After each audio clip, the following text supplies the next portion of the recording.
Sup, everybody? What's going on? I hope all of y'all are doing fan-freaking-tastic out there. I know I am, because tonight is Impact Wrestling's Hard to Kill event, and for anybody that's been keeping up with the news, we're living in a pretty interesting time for the wrestling community. Right now, Impact Wrestling and AEW seem to be having a little bit of a partnership going on, which is very, very interesting. Very interesting indeed. But before we get to that major match that is talking about this partnership, I got 7 other matches to ramble them out. Yeah, this is still going to be a pretty interesting event, main event aside, because I know this is going to be the main event. So, yeah. First things first, the Impact Knockouts Tag Team Championships are making a return. But which team will be the lucky winners to represent those championships? Tasha Steelz and Kiera Hogan takes on Havoc and Nevaeh. Now, like I said, I've been a fan of Havoc for many years now. And recently, Tasha Steelz and Kiera Hogan, I like to hate them. I like to hate their characters. They're becoming a tag team of ratchet females from the hood. Loudmouth, ratchet females from the hood. That's exactly what they're acting like.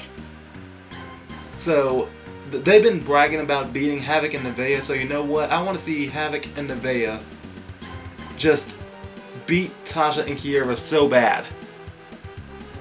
Alright, next up, we got Ethan Page taking on the Karate Man. Ethan Page versus the Karate Man.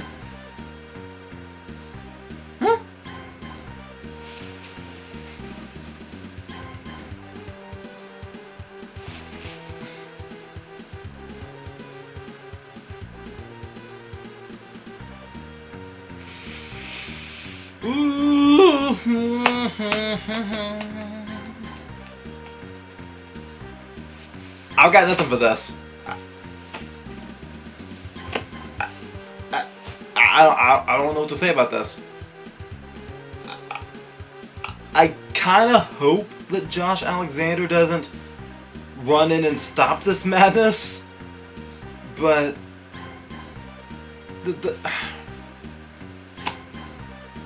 I'm gonna go and pick a winner anyway. Karate Man. Screw it, Karate Man. Alright, next up, we have a 6-man tag team match being contested under old school rules. I think I heard it's also Falls Count Anywhere, but we'll see. Alright, it's Eric Young teaming up with Joe Doring and Cody Deaner to take on Rhino, Cousin Jake, and Tommy Dreamer. Look, I've been praising Tommy Dreamer for a long time now. But you know what? At this point, it's starting to get predictable. It's like Tommy Dreamer's just sitting backstage watching the show thinking to himself, whose rivalry can I stick my nose in? Tommy Dreamer, please, mind your business. Mind your business, okay? But look, it's getting sad that now Tommy Dreamer's like getting into all these rivalries and he keeps losing. So you know what, just because Tommy Dreamer is there, I don't have high hopes for his team. It's going to be a shocker now if Tommy Dreamer does end up winning, but you know what, that's not the only thing going into this though. Alright, Cody Deaner betrayed his cousin Jake, for the sake of teaming up with Eric Young again. So this is a new version of Cody Deaner, a less comedic version of Cody Deaner. And I didn't realize it at the time, but Cody Deaner has been in Impact and TNA for a long time now. He was back dating ODB in the old days of TNA. So yeah, he's been in it a hot minute. So we're not just seeing the Canadian redneck Cody Deaner anymore. So based on how fresh this version of Cody Deaner is, I can see Cody, Joe, and Eric Young going over in this match. Alright, next up, the Impact Knockouts Championship is on the line as Deonna Purrazzo defends against Taya Valkyrie. Look, let's just go ahead and let Deonna Purrazzo retain that belt because I'm still waiting for Kylie Rae to come back. I haven't been looking into if she's injured or not or what her contract status is. Look, last time I checked, Kylie Rae is still #1 contender. Or at least a contender in general. So, if anything, Deonna, she has to hold on to that belt until Kylie gets back, at least. Alright, next up we have a triple threat match for the X Division Championship as Manik defends against Rohit Raju, and Chris Bay is also in the match as well. By the way, happy Saturday. Yeah, I went there, I can do it too. But the storyline going into this one is mainly Rohit Raju wants to unmask Manik and prove to everybody that he really is TJP, because obviously everybody knows it really isn't. I mean, come on. The dude wears a mask, how can I not tell it's him? But, yeah, I'm gonna go with Manik to win this match. Yeah, Manik. Alright, next up we got Crazy Steve and Rosemary taking on Tennille Dashwood and Caleb with a K. I was about to give Caleb with a K the APW treatment that I give Cedric Alexander, but you know what? I can't do that for this. No, I can't do that for this one. I'm sorry. I gotta give this one to Crazy Steve and Rosemary. I have to. And you know what? I found something out recently. I've been liking Rosemary for a long time, ever since I've seen her in Decay. Which, by the way, this is technically a Decay reunion, it looks like. We just need the Abyss coming back. But, anyway, with Rosemary, though, I didn't know this at the time, but I've known her a lot longer than her days in Decay. My friend gave me a movie called Monster Brawl, and Rosemary actually played the witch in that one, so it was pretty interesting. But, yeah, I want to go with Crazy Steve and Rosemary to win this match. Alright, next up, we have a barbed wire massacre match between Sammy Callahan and Eddie Edwards. These two are going to have a war forever.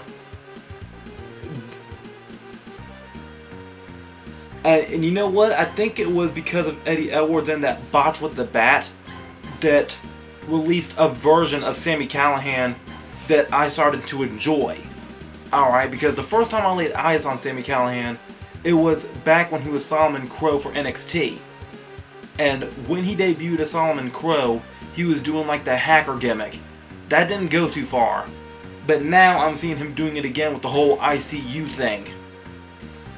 And I think what Sammy Callahan is doing now, that's supposed to like experiment with what he didn't go that far with in his NXT days.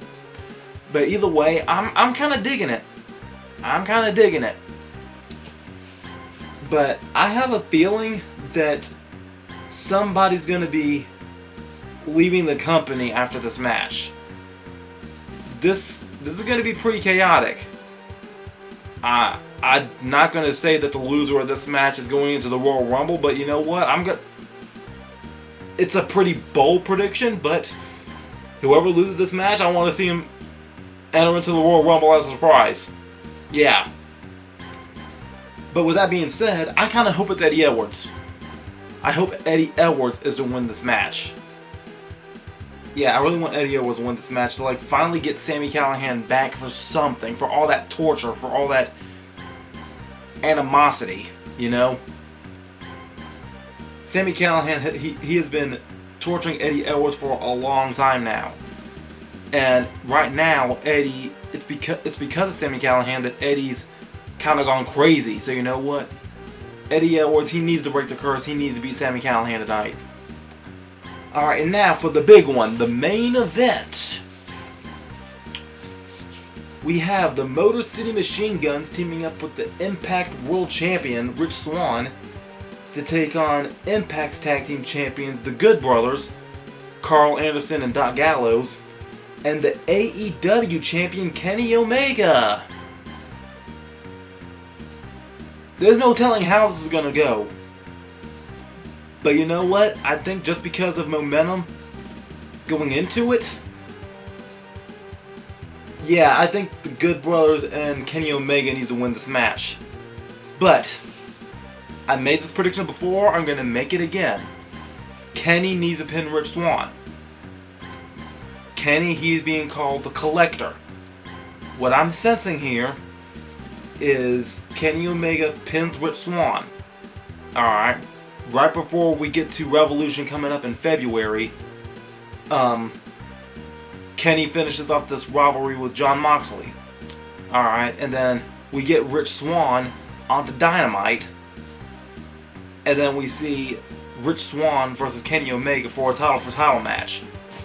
And Kenny Omega somehow becomes both Impact and AEW champions.